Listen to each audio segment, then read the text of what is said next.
In today's episode, we talked about everything to do with fear, how fear tells lies, the difference between fear and anxiety, and ways you can start to overcome it today. Welcome to Man Questifying Meaning, where we help men navigate modern life, find their true purpose, and redefine manhood.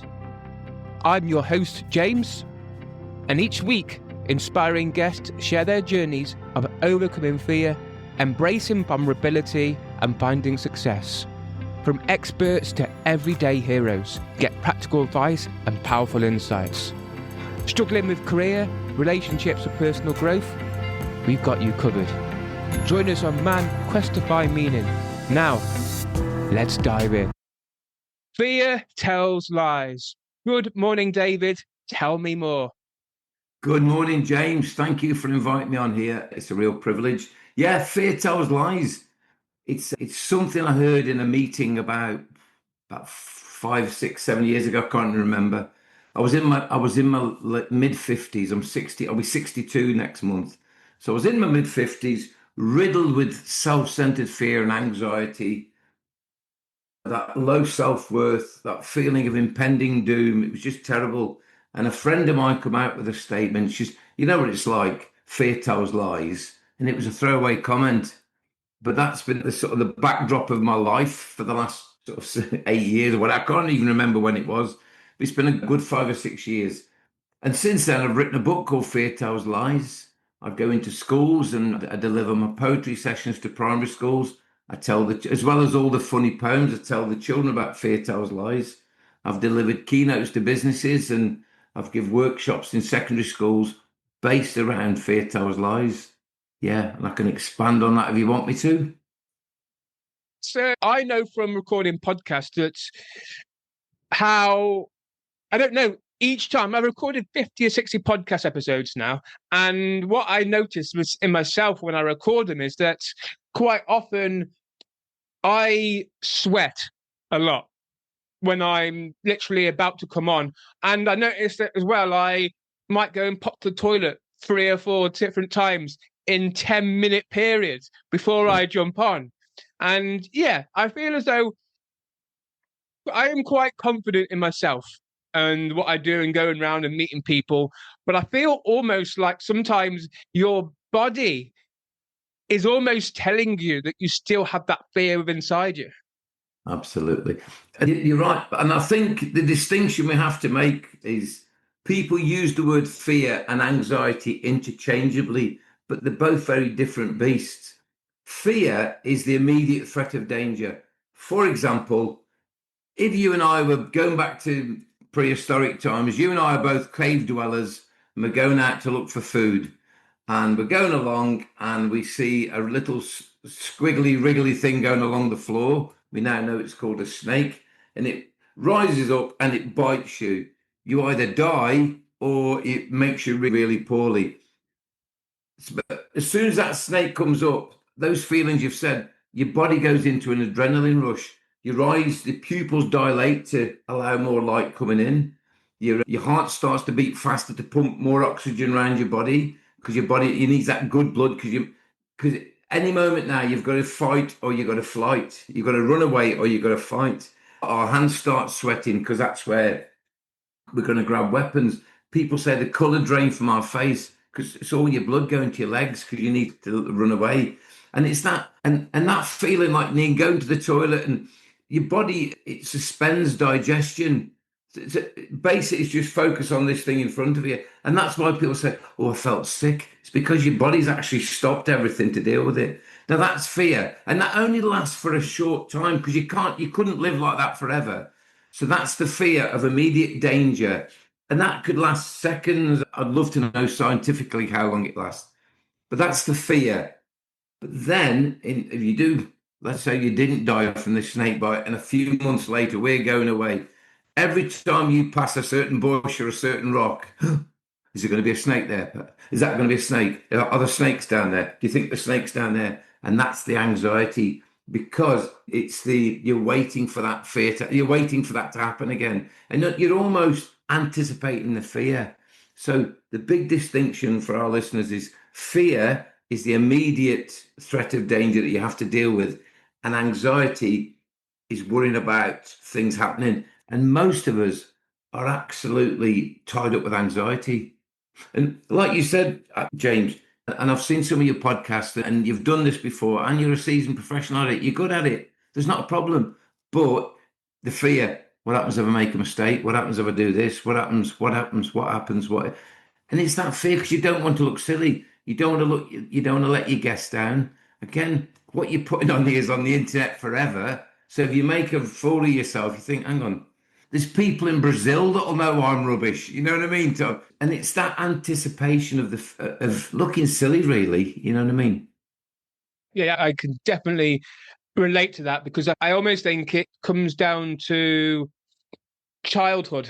As a child, and we want to impress, we want to be loved, we want to feel worthy and good enough and to be able to fit in. Yeah. And so I feel as though making a mistake, whether that could be standing up in the front of 5 other toddlers and saying something which, oh, and then they start laughing. Yeah. Or maybe another example could be your parents. You want to make sure that your parents are always there, so you're always a good boy. Yeah. And so as soon as you're a bad boy, as soon as that one occasion, suddenly it all changes. And so I feel as though we still have this fear of what might have happened during our Absolutely. childhood inside us now. But our body doesn't know the distinction between then and now. I've done a lot of work on the inner child. There's some work by a guy called Ernie Larson, and it was about the subliminal messages we get from parents as children that we don't realize we're getting, because they could be talking to your auntie across the room or whatever, and it could be that something might happen and your parents make a judgment because all they want to do, James, is protect you. Now, it could be you've gone to speak on stage at the school play and you started crying because on that particular thing. But then your parents said, "Oh, our James, he's a sensitive little soul. Oh, our James is really shy. Oh, our James doesn't like crowds." But that's not necessarily true. Just on that particular moment, you felt scared. But then for your parents to protect you, think, "I'm never going to put him on stage again." And the thing with Ernie Larson is what you live with, you learn. What you learn, you practice. What you practice, you become. And what you become has consequences. So you're a little child on stage, and it could be the little boy next to you stood on your toes and you start crying. But your mum and dad think, oh, there's our James. He doesn't like crowds. So you'll hear this, oh, our James, a sensitive little soul. He's always ever so sensitive. He's so sensitive. And he all has a sensitive. And you hear all these messages, you think, I must be. So what you live with, you learn. Right, I think I'm going to learn to be sensitive. What you learn, you practice at becoming sensitive. And what you practice, you become sensitive.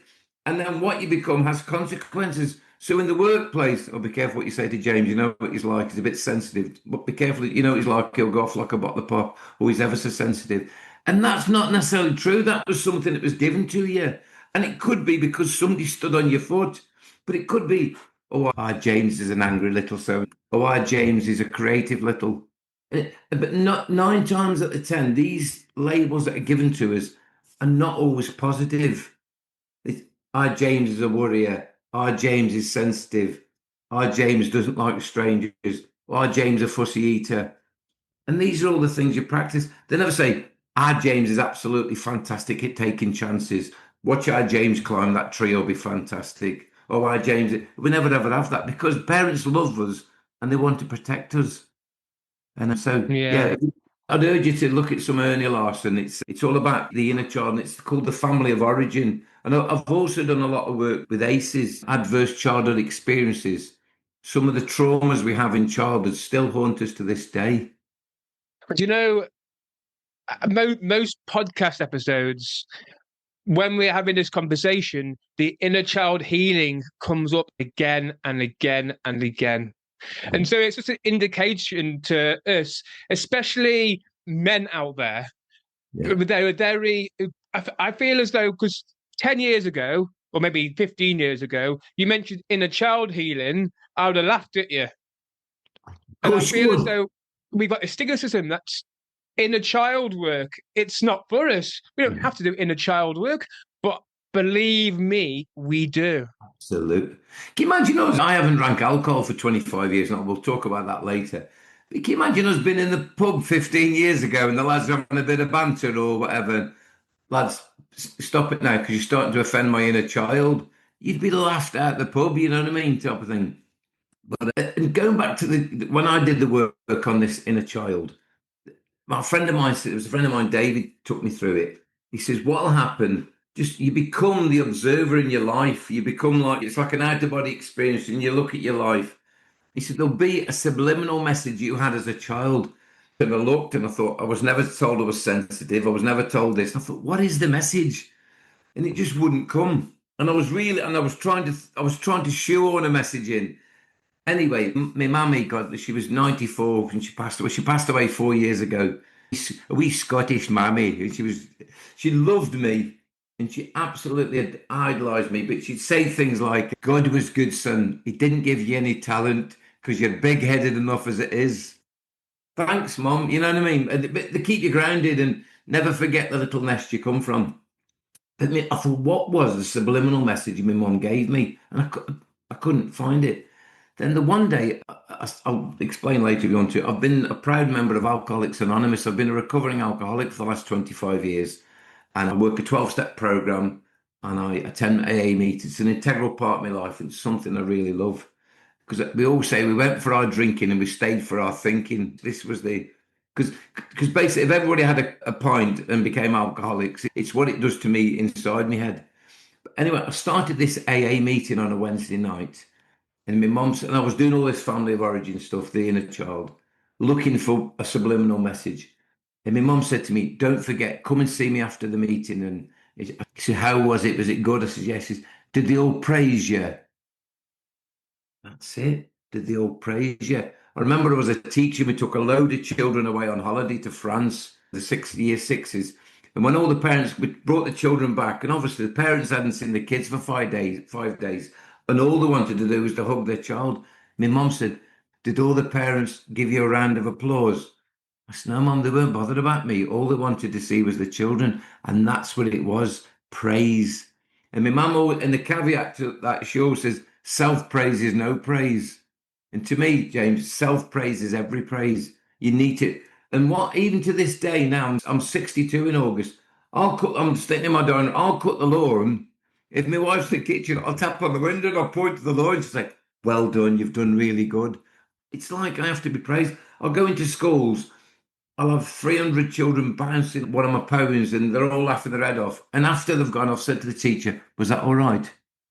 Because they'll have to say, oh, yeah, that was really good, David.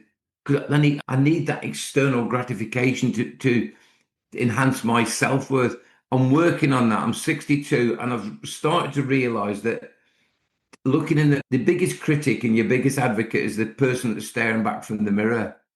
That's the one who's matters most of all. And it's taken me, yeah, 5 decades to realize that what I'm doing is okay. And not everybody will love what I do, but that's okay. And yeah, so it's there will be a subliminal message, but if we're going around waiting for that external verification, that for somebody to say you've done a good job, and that's what happens in the workplace sometimes. We'll work really hard, but when our manager comes along and says, oh, you've done really well, that means you've done good.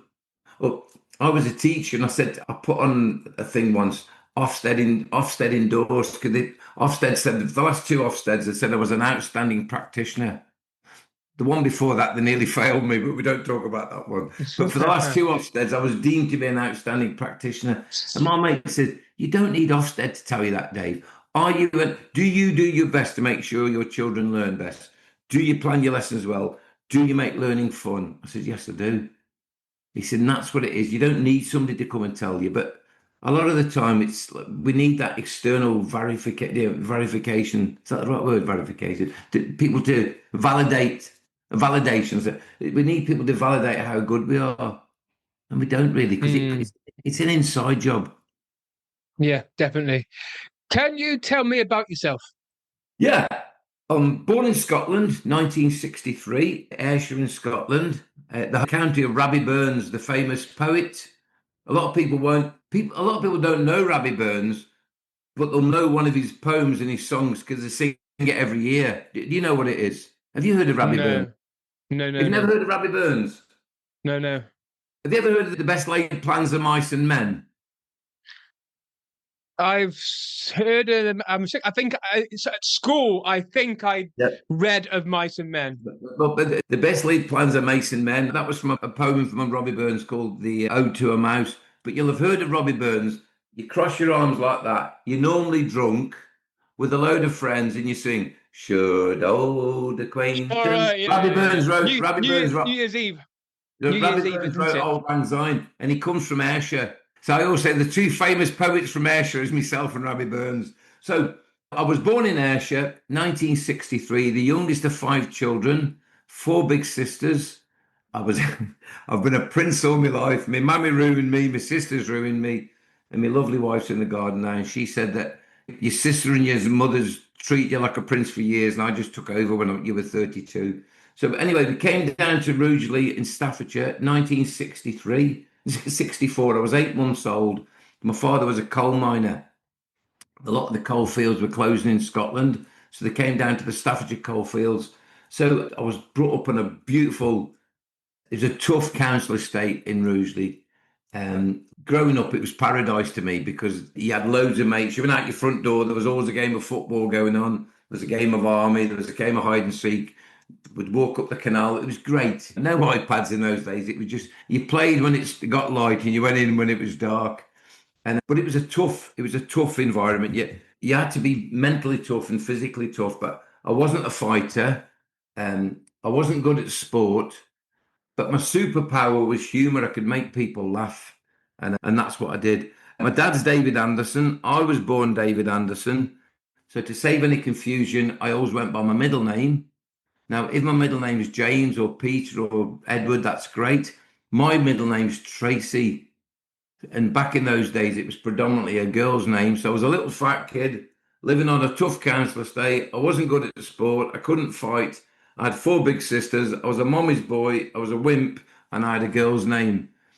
And so I didn't have much going for me. And I've always felt this, never ever felt good enough. Went through the Catholic education system of the 1960s and 70s. Didn't really do anything for me. I left school with two CSE grade 4, no qualifications. And then my first job was working in a supermarket as a butcher. That was long hours. Then I became a coal miner, went to work at Lee Hall Colliery, but that was cold and dirty and you had to get up in the middle of the night. Back into the butchers. And then I went back to Armitage Shanks, the bathrooms, the famous bathroom manufacturers. And I had to paint the inside lids of cistern lids. I did that for about 4 years. Then I went to work with young people with learning disabilities, with autism and communicational difficulties. I learned to sign. I'm semi proficient in sign language. And then I went to work with adults with learning disabilities, but this time I'm in my early 30s. And the job was becoming more and more like a teacher. And a friend said to me, do us a favour, Dave, go away for 4 years, get a degree and come and teach in my school. So I did an access course to higher education. I told my wife at the time, I said, I'm giving my job up. She went, that's nice. We've got a mortgage and a child. And what are you going to do? I said, oh. So I used to work, I was a worker in charge at the local youth club. I worked at Morrison's. It was Safeways in those days. I delivered for Wicks, the DIY people. And then I did my access course to higher education. I did a 3-year history degree. And then I did a PGCE in primary education, became a primary school teacher, did that for 15 years, then became a deputy head teacher for the last 5 years. And then I was off work with anxiety and depression, really, because I've always felt like that imposter. I've never felt good enough. And I was off. And then while I was off, and I've always written poems. Someone said, why don't you write your poems? So I left 5 years ago. And I said to Paula, I'm now going to leave my job. She went, oh my goodness, what are you going to do now? I said, I'm going to become a writer. She said, you can't spell. And I still can't spell. And I've written 5 books. I've written 5 poetry collections. I've written 2 books for adults. And I've written a book called Fear Tells Lies. And then for the last 5 years, I've gone around, I've visited nearly over 200 schools, delivering either whole school poetry days or I talk about self-centered fear and anxiety. And now I'm branching into secondary schools, talking about overcoming fear and anxiety, helping the disengaged to become re-engaged, and helping with transitions from year 11 to sixth form, or from year 6 to year 7, or helping with exam stress. And yeah, that's what I'm doing now. So I've had a varied career, a nervous breakdown, battled alcoholism, and I'm 62 and I still don't know what I want to do. But yeah, I class myself as author. I think on my business card it's got author, mentor, well-being champion, and that's what I like to class myself. So a bit of a potted history of David Anderson. Quite a journey, but I think one thing which stands clear is that how throughout your life you felt like an imposter. And you mentioned at the very end about self-centered fear. Can you tell us a little bit more about that? Yeah, the self-centered fear is that it's not fear of never being good enough, fear of not being loved. And I think I've read every book there is to try and self-development. I've got them all lined up on upstairs in my study. My mate calls it shelf help. He calls them shelf help books because I've got shelves full of them. But all of them, like you said, goes back to that mindfulness. It goes back to gratitude. It goes back to addressing your fears. But it's just that fear of what's going to happen. And what I do, James, I'm getting a lot better now, mate. In fact, I'm brilliant compared to what I used to be. I no longer live in the future. I no longer live in the past. I try my best to drag myself into the present day. And the present day is brilliant. As I sit here today, I'm talking to my mate James on here. The sun's shining. In an hour's time, a couple of hours, we'll be finished this. We'll wrap it up. My wife and I are driving to East Midlands Airport to pick my mate up, Jane, from Spain. We'll come back. I'm going to go and meet my mate Big Al for a couple of hours. I'll come back tonight. We'll have a meal.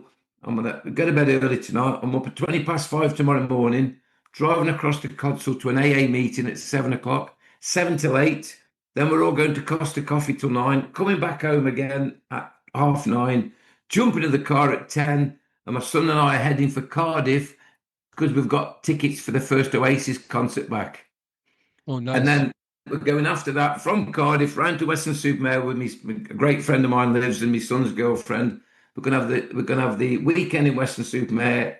Coming back about tea time Sunday, and at 8 o'clock Sunday night I'll be at the AA meeting in Rugeley. That I've got enough money in the bank to do that. I've got a car that can drive me down there. I've got fuel in the tank. I'm going to be with my boys. If I want to buy a T-shirt at the way, I can afford it. If we have a meal, I can afford that. And that's great. But then I start thinking, oh, what happens if I don't get any bookings in 6 months' time? Or can you remember that booking I did 3 months ago? They haven't booked me. I bet they hated me. And I start trying to predict the future or try and repair the past. You can't. But when I keep myself in the here and now, my life's brilliant. And that's what self-centered fear is for me. It's about worrying about that. A friend of mine, Richard, said to me once, the only trouble with impending doom, David, it's always impending. It never ever happens. And you know yourself and some of the listeners on here, I bet you can say 99% of the stuff that you worried about never ever happened. It never saw the light of day. But so it's dragging yourself into the here and now, and just living in because most of us where we are at that present moment in time, we're all quite comfortable. Yeah. When, say, for example, you go into a school today, but you're feeling really fearful or you have a lot of anxiety, how do you personally overcome it? Yeah. Have you seen the film Jerry Maguire with Tom Cruise? I've seen that, yeah. And basically, he's a sports promoter, or what they call them, agent. And whatever happens, all these big stars, they all leave him, and he's got this one guy left. And basically, but the guy keeps saying to me, and it's a great scene, I'm with you. He says, show me the money. Shout, show me the money. And he's screaming down the phone, show me the money. I always think with that, show me the evidence. Oh, how you doing, Jay? Oh, Pep, I'm so worried. I think I'm going to lose my house. Show me the evidence, James. Yeah, no, but no, show me the evidence. Show me the letter from the bank that said your house had been repossessed. No, you don't understand. I was supposed to do this. No, show me the evidence, mate. And because I'm going to feel it's MOT, show me the evidence. And half the time, mate, we can't show the evidence. And I say to people, show me the evidence. And they can't. one thing I say to myself when I'm riddled with fear, and it's hard, mate, it's really hard. I think, show me the evidence. There's no evidence there. Then I'll say to myself, and it's my friend Jane that I'm picking up today from Spain, she's told people in Spain this. She says, Dave, the best word you ever said to me was, is it happening today? Is it happening today? Pep, David, I'm really. So a lot of my mates call me Pep. I'm Pep the Poet and David Anderson the speaker. So David and Pep will be interchangeably when I talk about myself. And she'll say, Dave, the best thing you ever said to me was, is it happening today? Because you might be worried about an interview next week. Is it happening today, James? No, don't worry about it then. And it's that simple, because that little sentence will drag you the here and now. Another one, how much of it in your head is real? Or, how you doing, Joe? Well, Pep, I've got this interview next week. I've got this training course next week. And I know that, do you know definitely? Yeah, but I know that no, you don't know what they're going to do. Yeah, but they're going to ask me to do this exercise. And I know you're a firefighter, but they're going to ask me to do this. How do you know, mate? You don't know. And it's that. So is it happening today? How much of it in your head is real? Show me the evidence. And what I do, I almost give my anxiety, I urge your listeners to do this. I give my anxiety a personality. And I do this with children. You can be called whatever it could be. It could be, I don't know, moaning Mick or scary. Forget there's any people watch Susan, but it could be scary Susan or I don't know, dreary Deirdre or whatever. But I give my personality, I give my fear a personality and I call it out. And what it is, it's a coward because fears only ever attack you when you're alone or at night time or when you're vulnerable. When you're happy, your fears are nowhere to be found. So they look for you when you're vulnerable, then they attack you. But what I do is when I bring them out, and they don't like the light of day, fears don't. I invite them in, come here, come and sit down. No, I want to be in the dark. I want to be inside your head. No, come out your head, come and sit next to me. And a lot of the time they don't want to come out because they're cowards and they're not real because we make them up. Yeah, so if I'm in a school, if I'm attacked with fear, and if you've got any people watching this, is it happening today? How much of it in your head is real? Call it out for what it is. Show me the evidence. And a lot of the time you can't, mate. And you think, hang on, I'm torturing myself here, aren't I? So yeah, that makes complete sense. It's because I think some of the biggest areas that people struggle with is money yeah, and relationships. yeah. And people will be either worrying about not making payments or not having enough money for whatever they need, or their relationships is going to pot. But Yeah. again, it's just asking yourself in that moment, is that truly happening? Because quite often people can almost create their own reality by thinking this stuff. And quite often it happens because they're almost rehearsing it, and they almost push themselves into it. Yeah. And they believe, and you know that saying, "Oh, I've spent all my time clearing the wreckage of the past." Most of us can start clearing the wreckage of the future, stuff that hasn't even happened yet, and we're starting to predict it. James, as I sit before you here today, mate, I'm far from because this fear. I'm a human being. I'm constantly riddled with financial insecurity. You ask my mates that'll be watching this, they'll laugh. Every year, my biggest fear is losing I love my house, and it's just I just love my house. I love my home. I'm sitting around. I've got a lovely kitchen here. I just love my house, and I live in fear of losing my house. I live in fear of not having money when I'm older. I'm old now. I'm 62. But I've had that fear since I was 16. I've had that fear of money since I was 16, and it's never ever go away. But I have to say, I could not go out today, mate, and buy a brand new 4-bedroom house. I could not go out today and buy a brand new convertible Bentley. But I don't think many people could really. But and my idea of being a millionaire is when I go for a meal, I don't have to look for the cheapest thing on the menu. Yeah. When I was a kid, we went out with some mates once, and I was looking the cheapest thing because that's all I could afford at the time. And I always think, when I'm older, when I become a big man, as I used to call myself, I'm never going to look at the cheapest thing on the menu. And to me, whenever I go out for a meal, if I fancy a T-bone steak, I'll have one. You know what I mean? Because I can afford it. And I'm blessed enough to. Paul and I went shopping yesterday.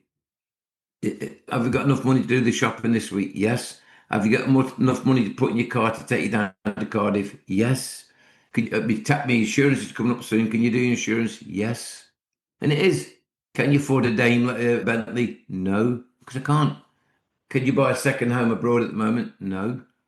But can you afford to go on holiday next year? Yeah, if I save up 50, 60 quid a week and put it to one side and don't use it, yeah, I probably could.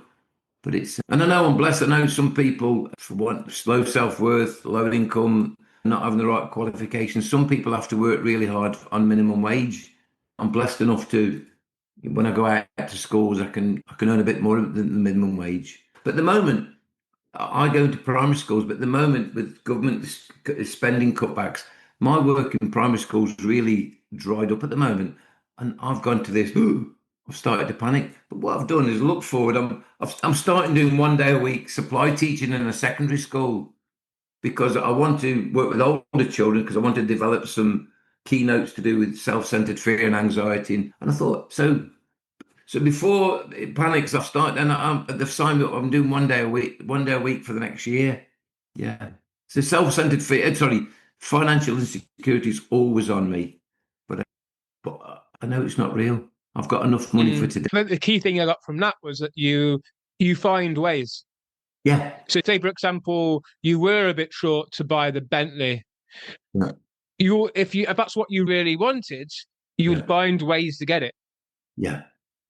And I'm trying my best. I'm getting so much better. But years ago, and people probably do this, when you feel bad, and people say, "Oh, I'm doing a bit of retail therapy today," and because you go out, but you buy. But I always think, how long does that little dopamine rush? When you go out and buy something new, buy a new book. I don't know about you, Matt. I've got a study full of books that I haven't read yet, but I buy them because it makes me feel better. But I read something the other day. It was a guy, it was a guy on Instagram. The Chinese have got a word, or the Japanese, for when you've got piles of books, whatever the word is, basically the little treasures. They're little pieces of treasure that you're going to learn from very soon, and they don't see it as tat or rubbish. They see it as investing in your future. So I forget what the word. It was something like, it wasn't Sudoku, like the puzzle Sudoku. It was something sounded like that. It was like Sudoku or something, but it means like little treasures waiting to be read. So my study's full of Sudoku or whatever it's called. But I'll have to try and get the video. Yeah, I'm the same. So my shelves were stacked full of books. So I did sell some. Some I read and probably didn't plan to read. With regards to yourself, what are some of the signs that you have fear or anxiety for yourself? The physical things, like you say, there's the sweating, is the dry mouth. I always feel it's like a burning sensation that comes up. You're thinking, hang on, I'm not feeling good. But then I start looking around and I think, hang on, where am I? Am I here sitting at my dining room table talking to James, or am I 6 months ahead sitting in front of my accountant telling me I've got no money? Because that's when I like to spend a lot of the time. Or 3 months ago when I should have said yes to that deal that was coming, but I didn't because it wasn't right at the time. But now I wish I had. But so what I tend to do is when I'm the physical things is when I'm not in the present. A friend of mine, Anne, said to me once, and I didn't realize it. And she says, when you're really stressed, Pep, she called me Pep. When you're stressed, your brain's going that fast. You miss out words and you don't finish off sentences. And I'm terrible for doing that. And so I would say to you, but by the way, I'm going to talk to you now and cut off the end of the sentences just in case your listeners think that the sound's cut off. But I'll say to you, oh James, I was telling you the other day about that when you were on about the going to Stafford, and yeah, you're just fantastic in that. And then I've actually said, can you remember you said the other day in Stafford, they've got that brand new shopping centre. I went around there, it was absolutely fantastic. I went to M&S and I went, that's what I've said inside me. That's what I've said inside my head. But what actually comes out was, I went to that shopping centre, the staff and the cars and that. It was brilliant, man. But the people look at me going, how was it? And I'll say, I haven't finished my sentence. No. So that's one sign that when I don't finish it, but I didn't realise it was a friend of mine said to me, when you're stressed, you don't finish your sentences. So I don't finish my sentences. I start to feel that palpitations. I go to bed at night and my head's rumination. I'm starting to play things, scenarios inside my head. That's always a good telltale sign. Yeah, and I'm just not in the present. And then I think to myself, oh, hang on, this is going to get out of hand again now. And I was in a very dark place 8 years ago, and I vowed I will never ever go back there, never. And and what I do is I put lots of boundaries in place. because I never ever want to go back to that dark place, and I won't. I refuse to go back there because yeah, just those sort of things like not being in the present moment, time, not finishing my sentences off, talking. I do talk fast anyway, but that nervous energy when I'm really talking, they're all telltale signs I'm starting to get a little bit stressed. Okay. So when you notice this happening in the present moment, and you're Yeah, getting a little bit fearful or anxious because of something that's coming up, do you have any daily practices or rituals that you partake in? absolutely. For example, the key to me, and I probably sound like a broken record here, but it's about being in the present. And I have to drag myself into the present. What time are we on now? It's now 11 minutes. Look at that. My friend always tells me about little signs. 11, boom, well done. Yeah, My friend Lorraine, I just said to you, I'm going down to Western Superman. My friend Lorraine is beautiful, and she always tells me about four wands together. That's a sign to do with yeah, manifestation and the universe. So I do a lot of that. Yeah, that's really. And she rang me the other week. I was meeting a friend. She rang me 11 minutes past 11, and but I think I'd already texted her, and I texted her 11 minutes past 11. That's really spooky, that is. And we've got it on camera as well, which is good. it was on Um, camera. yeah. So what I do, and I do a lot of work. The universe is a big. I do lots of manifestation and lots of spiritual signposts that are out there. But going back to if I'm anxious, I'm sitting in a room. Could be doctor's surgery. It could be sitting there at the airport. It's when you've got lots of time to. In my brain, that when I go to bed at night, my friend David always says to him when he gets up in the morning or he wakes up in the middle of the night, he says, I'm glad you're awake, old lad. We've got some real stuff we need to worry about here. And it is that you wake in the middle of the night, James. I'm glad you're awake. How long have you got left on your passport? I bet it's going to run out soon, isn't it? I don't know. I don't know. No, James, what would happen if your house got flooded? Oh, shut up, just let me sleep. James, can you remember you were on holiday when you were 10? You met that lad from Liverpool. What was his sister called? Just let me alone. And it is that those sort of questions that I read a thing once. It's most nights I wake up and there's four voices in my head that constantly in my head. Three of them are arguing. The other one's trying to work out if penguins have knees, and that's my head. So when I get like that, I think first of all, breathing is the things you have to do in the here and now. I breathe, and there's different. If you just Google breathing techniques, there's hundreds of them. I call it the 4x4. So I breathe in and I count four, and then I hold it, and then I breathe out,